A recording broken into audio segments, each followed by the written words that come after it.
Endlich ist es soweit. Es ist Weihnachten. Der schönste Tag im ganzen Jahr. Es ist Zeit, es ist wieder mal so weit, dass es eine zauberhafte, wundervolle Weihnacht gibt. Könntest du geschwind zum Haus der Oltermännli fliegen und den Oltermännli etwas ausrichten?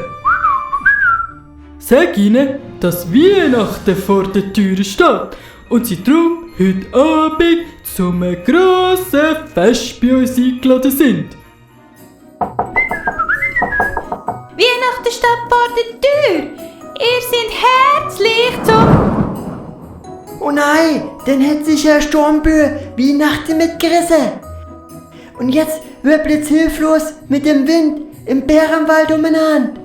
Olterli, wir müssen ihm unbedingt helfen. Komm, wir springen geschwind im Bärenwald, gehen Weihnachten suchen. Hast du vielleicht Weihnachten gesehen da vorbeifliegen? Gesehen habe ich Weihnachten zwar nicht, aber ich weiß zufällig, dass man's gut auf funkelnde Lichter kann erkennen. Sehen die dort hinten?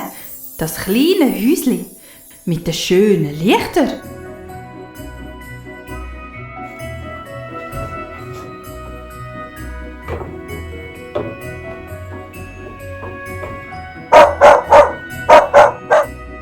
Wir haben den ganzen Tag nach Weihnachten gesucht, aber wir haben es nie gefunden.